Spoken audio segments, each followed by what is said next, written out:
So, liebe Leute da draußen, ich bin's wieder, euer Dave. Wir sind zurück und diesmal machen wir das schöne große Feuer. Wir haben ja bei dem letzten Tutorial gesehen, wie wir das kleine Feuer machen. Was für Anfänger, jetzt machen wir mal so ein bisschen Expertenfeuer. Ist auch um einiges anspruchsvoller und da geht schon einiges mehr. Da muss man schon ein bisschen die Airbrush gut im Griff haben, um das hinzubekommen. Und ja, da werden wir uns jetzt mal eingehend mit beschäftigen. Ich sehe jetzt nicht auf dem Monitor hier, wie man stark hier den Dreck sieht. Ich habe es lackiert auf dem Balkon, weil ich gerade keine andere Möglichkeit habe. War der Tag nicht ganz so gut gewählt, weil es kam ziemlich starker Wind und dann ist das Ding einmal kurz in den Dreck geflogen, natürlich mit der Fläche nach unten. Ja, ist jetzt hier nicht so schlimm, aber falls man es sieht, nicht wundern. Das sollte nicht so sein. Das werde ich auf jeden Fall mal noch bei besserem Wetter nochmal ein bisschen anschleifen, nochmal die Schicht drauf machen, dann hat es das erledigt. Nur das dazu. Ja, ich habe jetzt hier tatsächlich auch eine glatte Untergrundfläche gewählt und nicht hier eine Leinwand. Einfach nochmal, um auch zu zeigen, dass es mit Klarlack auch nochmal deutlich besser zur Geltung kommt auf glatten Oberflächen. Das muss man auch ganz ehrlich sagen. Da werden die Farben nochmal ein bisschen geiler, da kommt ein besserer Tiefeneffekt. Das sollte euch einfach nur noch bewusst sein, dass es dann einfach so ist. Wir benutzen jetzt wieder hier die Airbrush-Farben von der Firma Schminke. Die haben mir ja Candies zugeschickt, die sind echt gut für Feuer, habe ich gemerkt. Die gefallen mir richtig gut. Ja, die habe ich halt auch benutzt. Das sind zwei verschiedene Rottöne. Gelbton und Orange. Und wie ich das Ganze gemacht habe, das sehen wir jetzt und ich würde sagen, ab zum Maltisch. So, willkommen am Maltisch und wir haben hier unsere vorbereitete Hintergrund und zwar ist es bei mir eine schwarze Plastikplatte, pardon, Kunststoffplatte, muss ich schon richtig sagen, ja. Die habe ich angeschliffen mit einem 400er und dann entfettet, damit wir da eben drauf arbeiten können. Deswegen auch die Handschuhe an. Und genau, wir brauchen eben einen schwarzen Hintergrund für die Sache, damit es besser aussieht. Und dann fangen wir eben an und wir sehen schon einen großen Unterschied zum ersten Flammen-Tutorial, dass wir eben hier die erste Background-Flamme schon mit der Freihand-Schablone beginnen und nicht komplett Freihand. Und diesmal werden wir nämlich an den Kanten, wo wir ansetzen, die habe ich mal kurz für euch reingezoomt, damit ihr es besser seht. Da werden wir eben an die Kanten ansetzen und dann ein bisschen nach innen das Ganze verlaufen lassen, damit wir ein bisschen mehr Futter haben für die Flamme, damit wir auch was einfärben können und damit es auch einfach gleich viel schöner aussieht und ja, mehr Plastizität bekommt und das Ganze einfach rund wird. Und da solltet ihr eben darauf achten, das immer so ein bisschen auslaufen zu lassen, damit es einfach schöner aussieht. Und hier sehen wir eben eine andere Freihand-Schablone von mir. Die benutze ich öfters für Flammen. Die habe ich einfach mal selber aus einem dickeren Karton geschnitten. Die kann ich euch noch unten in die Beschreibung und beziehungsweise in die Infobox reinstellen als DIN A4-Blatt zum Ausdrucken, falls ihr das möchtet. Dann könnt ihr die auch benutzen. Und das werde ich auf jeden Fall machen. Für den einen oder anderen sicher auch interessant.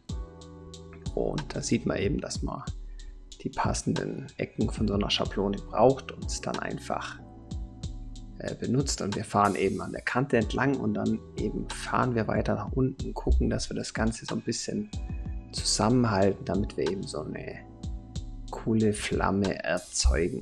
Wir fangen auch hier wieder an, von dunkel nach hell zu arbeiten. Wir fangen wieder beim Dunkelrot an, ins Orange und dann ins Gelbe. Plus achten wir jetzt hier noch vermehrt darauf, dass wir nachher nicht arg weit raus aus dem Bereich gehen, den wir vorgelegt haben, damit wir eben einen Tiefeneffekt erzeugen. Das heißt, wir werden nachher nicht groß über das Rot hier hinausgehen, sondern immer kleiner in die Flamme reinarbeiten, Dabei können wir auf jeden Fall auch überlappend arbeiten. Sollen wir auch ein bisschen, damit es eben einfach ja, wie eine richtige Flamme aussieht. Und was ich damit genau meine, ich zeige euch jetzt einfach mal kurz das Endergebnis, damit ihr ungefähr wisst, wo die Reise hingeht am Ende dieses Bildes. Und genau, ich werde das auch hier jetzt nahtlos laufen lassen. Ich werde nur die Übergänge hier so ein bisschen rausschneiden, dass die Kamera nur viel am Rumgewackeln ist und so. Ist das nicht so schön anzuschauen, ansonsten bleibt das Video komplett am Stück in Echtzeit für euch. Dann seht ihr mal, wie ich das komplett gemacht habe, ohne irgendwelche Zeitraffer-Einlagen oder so. Und eben da rechts sehen wir das Bild. Das sieht schon, finde ich, ziemlich cool aus. Das werde ich jetzt auf jeden Fall mal auch demnächst am Auto wieder einsetzen. Da werde ich mal den Ghost Rider oder so machen. Und da vermehrt dann die Flamme mit reinbringen. Also ich finde, es sieht einfach cool aus. Und ja, mit genug Handling kann man das ganz gut machen. Und wie wir hier jetzt schön sehen, benutze ich viel die selbstgemachte Schablone, weil da habe ich einfach noch mehr Möglichkeiten wie von der anderen. Ihr könnt sich wie gesagt selber eine basteln, eine kaufen oder wie auch immer. Da habt ihr genug Möglichkeiten für. Und meine stelle ich euch wie gesagt natürlich auch zur Verfügung. Und dann werden wir jetzt mal die Flamme vorlegen. Und wenn es dann wieder was Spannendes ist, melde ich mich zurück und derweil könnt ihr das einfach genießen und anschauen.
So, da bin ich wieder zurück. Wie gesagt, am Anfang der ersten Schicht einfach darauf achten, dass nicht zu viele harte Kanten drin sind, nur vereinzelt ein bisschen was, damit wir eben smoothen Hintergrund hinbekommen. Das seht ihr jetzt schon, es sieht schon recht smooth aus. Ja, ich habe hier auch kein Vorlagenbild oder so, ich mache das komplett frei aus dem Kopf, genau wie das erste Tutorial auch. Wundert euch nicht, wenn ich ab und zu mal nach rechts gucke, da läuft irgendwie wieder Star Trek oder so im Hintergrund. Schön auf dem Monitor gebe ich mir immer nebenher irgendwelche Serien oder Filme oder so. Einfach so als Hintergrundbeschallung. Deswegen nicht wundern, aber das ist jetzt einfach Freihand. Und da muss man einfach ein bisschen schauen, dass es halt immer passt und zueinander kommt. Und jetzt werden wir eben das Ganze mal so langsam einfärben mit Rot. Dafür nutze ich dann eben die Candy Rot. Wieder die spezielle von Schminke, nicht die normale transparente Rot. Da ist nämlich ein großer Unterschied. Also ich hab erst gedacht, es macht keinen großen Unterschied oder wird vielleicht nicht so gravierend sein, aber im Vergleich zu meinen Farben sieht es sehr, sehr viel besser aus. Ich weiß nicht genau, woran es liegt, aber die sind einfach viel besser dafür geeignet. Da werde ich mir definitiv noch den Rest der Farben auch holen. Und genau, dann werden wir das jetzt wieder einfärben. Da ist jetzt noch nicht so wild mit dem Overspray oder so, das darf ruhig ein bisschen größer sein. Wir werden nachher wieder relativ viel davon verdecken oder einarbeiten mit den anderen Tönen. Da brauchen wir eben genug, damit es nachher so einen schönen Übergang hinbekommt. Und ja, da müsst ihr nicht geizig sein, einfach nur schauen, dass es nicht groß läuft oder so. Bei einer glatten Oberfläche wie der ist natürlich die Gefahr, dass es schnell mal läuft oder ja, hässlich aussieht. Wenn man zu viel Farbe gibt, passiert das schnell. Da immer dann zwischendrin vielleicht mal mit Luft trocknen. Und genau, wird das Ganze jetzt eingefärbt. Und dann haben wir schon mal eine Schicht. Das wird so ähnlich wie bei dem anderen Tutorial sein, dass wir jetzt hier eben nach der Schicht dann die nächste Schicht machen und dann die nächste. Und ist halt hier so ein, ja, damit es halt besser aussieht, wird hier in Schichten gearbeitet. Das ist einfach so. Und dann wird das so gemacht. Und genau, einfach immer schauen, dass auch die Farbe schön gleichmäßig ist, damit es einfach ein schönes Gesamtbild gibt nachher. Und da einfach wieder mit viel Gefühl. Das ist immer wichtig. Mit viel Gefühl, aber mit viel Amore, dann wird das schon.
So, jetzt ist das Ganze schon mal schön eingefärbt in einen schönen Dunkelrot. Sieht irgendwie schon ziemlich cool aus, finde ich.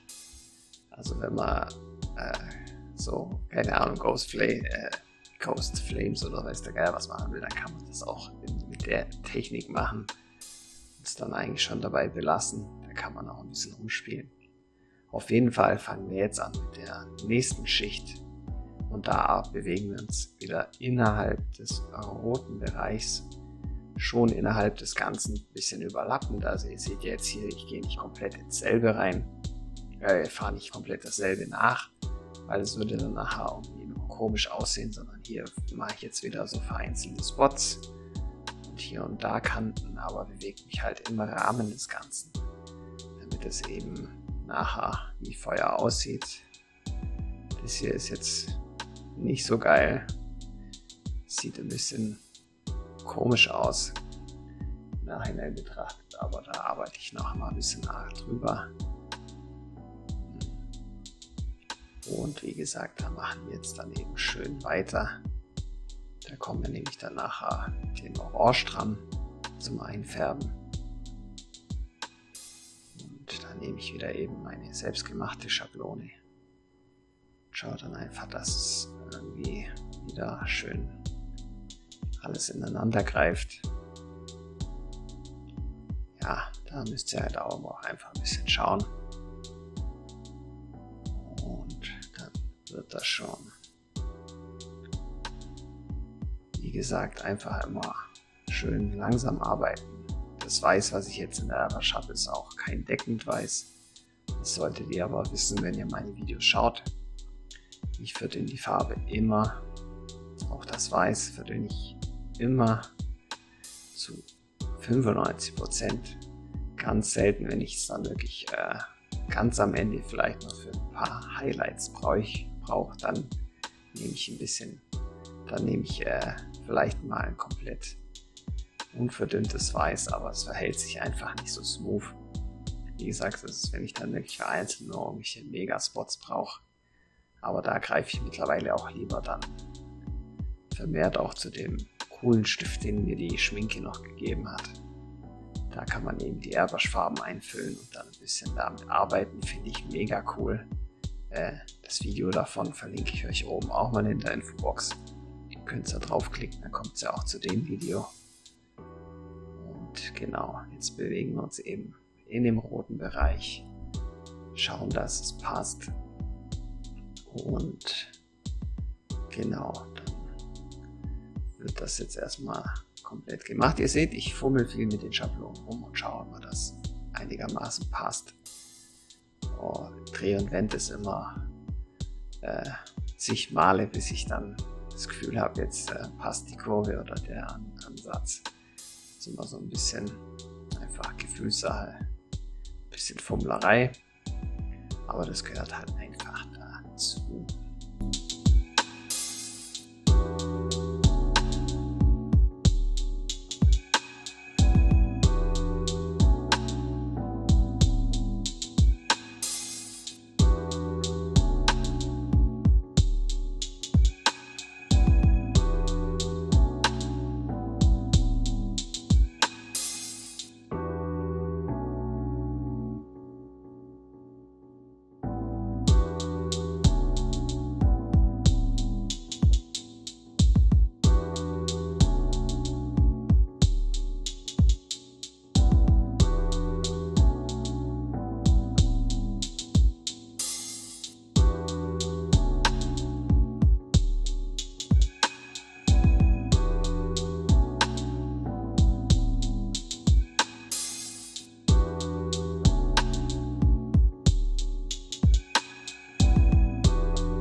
So, wie ihr jetzt hier noch gesehen habt, habe ich wieder viel Freihand gearbeitet in den ganzen Flammen, damit das eben noch authentischer aussieht. Deswegen sage ich ja, es ist ein bisschen schwieriger als das erste Tutorial, weil man da einfach mehr Freihand, mehr Präzision braucht. Und genau, jetzt fangen wir nämlich schon an mit dem Orange und färben das ein. Da muss ich sagen, habe ich ein Orange von mir selber benutzt, ein transparentes. Und damit war ich gar nicht zufrieden. Das ist das normale, transparente Orange. Das ist brutal deckend. Vielleicht liegt es auch nur an meiner Farbe, weil ich die jetzt schon länger nicht benutzt habe. Ich habe dann nachher eben das Rot und Gelb Candy genommen von der Schminke, um das zu mischen. Sah auch gleich deutlich besser aus. Man sieht es hier ein bisschen unten, es deckt brutal irgendwie, ich weiß auch nicht. Hat mir auf jeden Fall nicht gefallen. So, das habe ich dann im Nachhinein, glaube ich, nachher irgendwann mal, gehe ich dann nochmal ein bisschen mit dem Rot drüber, um das ein bisschen wieder wegzunehmen, diese extreme Helligkeit. Aber da sieht man dann halt wieder den Unterschied von den guten Candy-Farben und von den Standardfarben. Eignet sich nicht alles fürs Gleiche gut. Und deswegen finde ich das umso cooler, dass ich die habe, um sowas eben machen zu können. Und genau, jetzt bei dem Einfärben natürlich wichtig, dass wir das Ganze nur dort einfärben, wo wir auch gemalt haben. Nicht einfach über die ganze Flamme einfärben. Das solltet ihr wirklich beachten bei den nächsten Schritten, damit es keinen Einheitsbrei nachher gibt. Das wollen wir natürlich auf jeden Fall vermeiden, so gut wie es geht, damit wir eben nachher nur ein Einheitsbrei an Farben haben, sondern das schön ein bisschen Overspray rausgeht, aber halt nicht zu viel, damit wir eben ein bisschen ins Rot reingehen, sich das da ein bisschen mischt mit dem Orange, nochmal einen anderen Ton gibt, wie das ganz rot außerhalb, und so kreieren wir eben den Tiefeneffekt.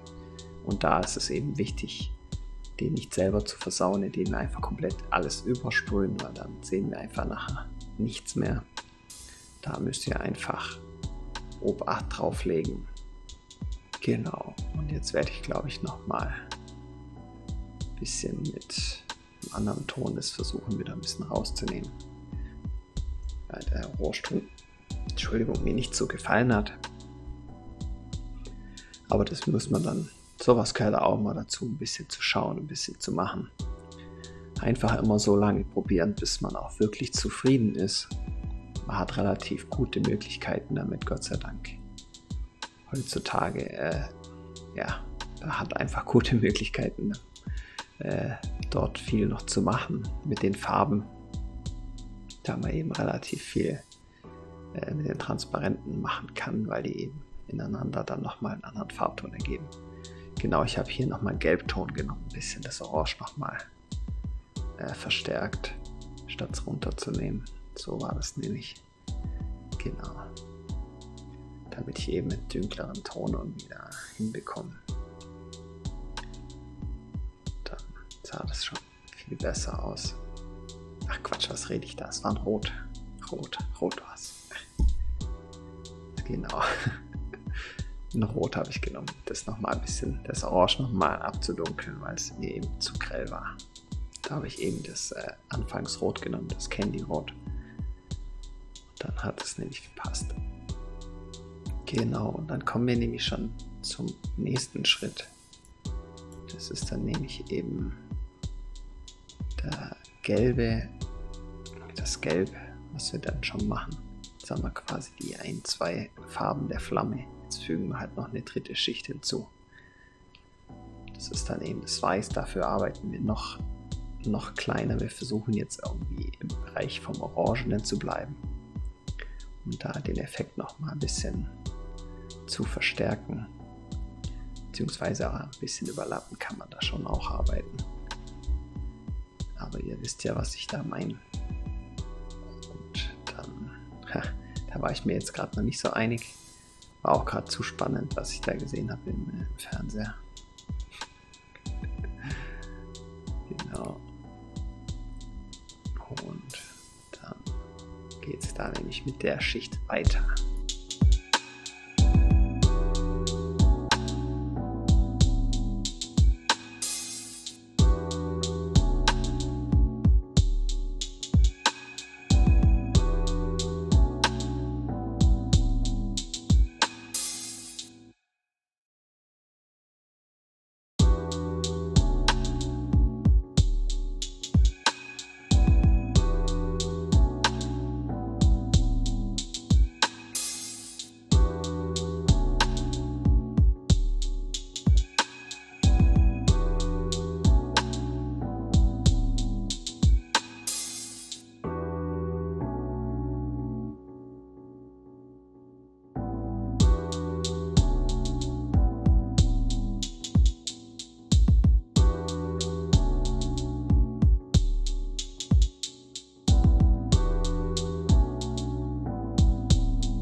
hier wieder vermehrt Freihand, um die ganzen Elemente der Flamme zu verbinden und da so eine gewisse Einigkeit hinzukriegen, damit es wieder passt. Auch nicht alles, man sieht es ja hier oben, ist ein bisschen freier, so einfach das Organische da reinzubringen. Ist halt deutlich anspruchsvoller, für einen Anfänger ein bisschen schwieriger und deswegen auch das Beginner Flame, die ich da gemacht habe für euch, das Beginner Feuer. Und hier nur so vereinzelte Spots, die wegfliegen von der Flamme. Genau. Und dann wird das nämlich nachher auch wieder nur das, was wir jetzt in Weiß vorgelegt haben, mit Gelb eingefärbt. Da habe ich dann das Gelb, Candy Gelb, was ich echt mega finde. Echt. Die werde ich jetzt vermehrt auch generell benutzen. Die gefallen mir einfach vom Farbding her viel besser wie die Standardtöne. Das Standardgelb ist auch eher mehr ein Orange. Also geht mehr ins Orangene, übertrieben gesagt. Das ist halt eher so, ja, fast schon golden-gelb irgendwie. Das gefällt mir mega gut. Richtig geil. Und ja, genau. Da färben wir jetzt eben die ganzen Stellen ein, die jetzt noch weiß sind. Und dann fängt es schon an, jetzt so eine Tiefe zu kriegen. Und das brauchen wir eben für ein realistischeres Feuer.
So, bei dem Step habe ich jetzt gemerkt, das gefällt mir irgendwie noch nicht so ganz, das Gelb. Das wird mir noch zu nicht plastisch genug, das Ganze. Deswegen färbe ich es jetzt nochmal ein bisschen mit dem Orange ein, das Gelb wieder ein bisschen runterzunehmen. Da habe ich mir gedacht, so, nee, ich möchte es doch nochmal ein bisschen eine größere Tiefe haben und werde noch eine Schicht hinzufügen. Und über die drüber gehen, damit es einfach noch ein bisschen dreidimensionaler aussieht. Ich gehe auch nicht ganz über das Gelbe, sondern nur an den Rändern so ein bisschen. Lasse es nach innen verlaufen, damit es eben nochmal so ein bisschen tieferen Effekt gibt. Dafür nehme ich auch nochmal das Candy Rot eben, weil der Orangeton natürlich mir nicht gefallen hat. Und genau, damit es nochmal ein bisschen besser aussieht. Ich habe ja auch zwei Candy Rots bekommen und für die erste Flamme wollte ich eigentlich das Dunkelrot nehmen, habe mich aber bei Beginn des Airwash da vergriffen und habe die hellere Rot genommen. Deswegen arbeite ich hier jetzt auch noch mal ein bisschen das Außenrot noch mal ein bisschen mit dem Weinrot da ein, was noch mal ein bisschen geiler aussieht. Ja, heißt halt jetzt im Endeffekt noch mal eine Schicht hinzufügen. Jetzt versuche ich natürlich wieder, wie eingangs schon, einfach in der inneren Flamme zu bleiben, um eben keinen Einheitsbrei zu kreieren. Und dann bin ich da nämlich, da reicht mir jetzt auch wieder vermehrt die andere Freihandschablone, weil ich dort recht eng arbeite. Und genau aufpassen bei den Schablonen natürlich. Die eine Freihandschablone von mir ist jetzt relativ voll mit Farbe. Da habe ich jetzt dann irgendwann mal das Bild voll gesaut. Das ist jetzt nicht so wild, aber kann an der falschen Stelle, am falschen Ort, zur falschen Zeit natürlich fatal sein, wenn man dann auf einmal so einen deckenden Dreck, so einen Haufen Farbe irgendwo dran hat. Das ist dann sehr ärgerlich und schwer zu korrigieren. Deswegen immer schön sauber und ruhig arbeiten. Dann passiert euch das nicht. Genau, und dann wird erstmal die Schicht gemacht.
So, da haben wir jetzt wieder vermehrt eben Freihand gearbeitet. Wie gesagt, immer kleiner geworden.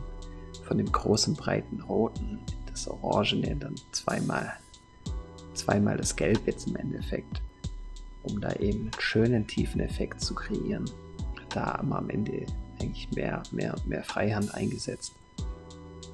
Und jetzt färben wir das eben wieder mit dem geilen Gelb ein. Das finde ich einfach mega. Und das hat das Ganze jetzt dann nochmal zum Leuchten gebracht. Es kommt jetzt auch keine Schicht mehr dazu, sondern nachher nur noch vereinzelte helle Stellen, aber nur ein paar wenige, um nochmal so ein bisschen, ja, das Ganze nochmal einen anderen Touch zu geben, damit es nochmal ein bisschen so vereinzelt die heißesten Quellen der Flamme quasi darstellen. Und ja, Flames, jeder macht es ein bisschen anders. Es gibt tausende Tutorials, ehrlich gesagt. Ja, ich komme mit der Technik irgendwie ganz gut zur Rande. Die gefällt mir eigentlich. Ist aber auch noch definitiv ausbaufähig bei mir. Da fehlt es mir auch noch vermehrt an Übung, wenn ich ehrlich bin. Die sieht auch noch nicht so perfekt aus, wie ich es gerne hätte. Aber man lernt ja im Leben nie aus. Das ist ja das Gute. Man lernt immer was dazu. Und genau da kommen wir schon so langsam ans Ende. Cool, dass ihr euch das anguckt und euch bis zum Ende anschaut. Also wer hier angekommen ist, also Respekt. Das Video ist ziemlich lange, das geht fast eine Stunde, weil es eben so lange dauert, aber so seht ihr halt einfach, wie das komplett gemacht wird. Da wird nichts beschleunigt, da seht ihr meine Fehler, da seht ihr einfach von vorne bis hinten genau, was ich gemacht habe. Und transparenter kann man so ein Video, glaube ich, nicht machen. Trotzdem danke. Wie gesagt, lasst mir gerne ein Like, ein Abo da. Und am besten kommentieren. Ich sage es aber am Ende auch nochmal. Schreibt mir gerne in die Kommentare, was ich als nächstes mal so zeigen könnte. Weil wie gesagt, mir gehen so langsam die Ideen dafür aus. Und dann kann ich da was für euch machen. Ich kriege auch in letzter Zeit immer wieder mehr Kommentare unter die Videos. Da bin ich auch echt dankbar für. Ich habe jetzt den Namen von einem vergessen, habe ich aber auch bei Instagram verlinkt und gezeigt. Es gibt mir halt immer wieder einen richtigen Boost, wenn ich sehe, dass Leute wirklich die Videos abfeiern und sich drüber freuen und dann auch sagen, hey, danke, das hat mir richtig geholfen, da geht mir das Herz auf, das freut mich immer richtig. Da habe ich dann immer wieder richtig Bock, wieder was Neues zu starten. Nicht, dass ich keine Lust hätte oder so, aber es gibt mir halt nochmal zusätzlichen Motivationsschub. Ja, hier ist jetzt ein bisschen vermehrt meine eigene Schulter am Weg. Liegt daran, dass ich jetzt total nah an die Oberfläche von der Leinwand will, also da ich relativ klein arbeite und mit der Nadel, wo ich natürlich keine Kappe drauf habe, sehr dicht am Untergrund bin. Da brauche ich natürlich einen starken Fokus, um jetzt nicht an den Untergrund zu kommen. Da ist die Nadel natürlich kaputt. Wie man Nadeln reparieren kann mit einem richtig coolen Tool, habe ich auch schon ein Video gemacht. Das findet ihr auch in der Beginners-Anfänger-Tutorials-Reihe hier. Das ist für den einen oder anderen sicher sehr nützlich. Seitdem habe ich mir schon seit Monaten keine Nadel mehr kaufen müssen, weil ich immer wieder die ich dann doch mal beim Reinigen kaputt mache oder anecke, eben mit dem Tool wieder schärfe und wieder eine neue Form gebe, was ziemlich geil ist und funktioniert bombig. Klar, ist nicht so geil wie in der Nadel, die frisch aus dem Werk kommt, aber es kommt schon verdammt nah dran. Also man kann sehr gut damit arbeiten. Ja, genau das dazu. Und jetzt kommen wir schon langsam zum Ende. Ich zeige euch am Ende natürlich jetzt nachher noch ein Bild mit Klarlack von dem Ganzen, wie das dann ausschaut, weil dann kommt der Kontrast und die Farben richtig krass zur Geltung. Dann seht ihr mal, wie tief dieses Bild aussehen kann und was für eine Dynamik das Ganze entwickelt. Oh, haben wir so natürlich auf der Leinwand nicht, auch mit Firnis nicht, habe ich ja schon gesagt, aber nochmals erwähnt, Flames kommen am besten, wenn man die noch richtig gut versiegelt. Sei es jetzt mit Epoxid oder weiß der Geier was alles, da kann man ja so viel Zeug nehmen. Ich habe auch schon gesehen, dass viele Leinwände mit Epoxidharz versiegeln. Da habe ich bloß mit Epoxidharz schon ein bisschen rumexperimentiert. Hatte ja ziemlich viele Rückschläge und habe da eigentlich gar keinen Bock drauf. Mach's halt einfach mit Lack oldschool. Bisschen aufwendiger, aber geht auch. Genau. Und jetzt sind wir eigentlich schon fast durch. Dann schauen wir uns nachher noch das Bild an.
So, da sehen wir das ganze Bild versiegelt mit Klarlack und das sieht schon richtig, richtig cool aus. Also in Natura noch viel, viel besser. Ich musste natürlich wegen der glatten Oberfläche im Foto mal ein bisschen schauen, dass es nicht zu sehr spiegelt und alles. Es sieht in Natura noch viel lebendiger aus, das kann ich euch gleich sagen. Aber da kriegt ihr schon mal so einen Eindruck, wie das aussehen kann und man sieht auch die verschiedenen Schichten und so weiter. Und das ist schon richtig cool, sieht richtig lebendig aus. Also viel Spaß beim Nachmachen. Ich hoffe, das hat euch gut geholfen und unterhalten und in dem Sinne sehen wir uns dann demnächst wieder. So, da sind wir zurück am Maltisch und ihr wisst jetzt, wie man so ein echtes, geiles Feuer macht. Ich hoffe, das Video hat euch gefallen. Wie gesagt, lasst mir gerne ein Abo da oder kommentiert oder liken und am besten die Glocke drücken. Das supportet mich und ihr könnt mir wieder was zurückgeben und das ist doch eine feine Sache. Ich bin ehrlich gesagt sehr zufrieden damit. Mir gefällt sehr gut die Farben von der Schminke, gerade die extra Candy Farben, die gerade fürs Feuer mega sind. Also ich bin wirklich begeistert bei dem Klarlack. Mit der Klarlackgeschichte kommt es nochmal deutlich besser zur Geltung wie auf der Leinwand, wie eingangs schon erwähnt. Aber ich muss sagen, mir gefällt es sehr gut. Wenn ihr noch Bock habt, dass ich noch mehr Tutorials machen soll, dann schreibt es mir gerne in die Kommentare und vor allem auch was. Mir gehen so langsam ein bisschen die Ideen aus, wenn ich ehrlich bin, und da könnt ihr mir gerne helfen. Schreibt einfach mal gerne runter, was ihr sehen möchtet. Dann werde ich das gerne umsetzen für euch und dann sollte das doch gar kein Problem sein. In diesem Sinne wünsche ich euch einen neuen geilen Start ins Jahr und reingehauen. Auf Wiedersehen.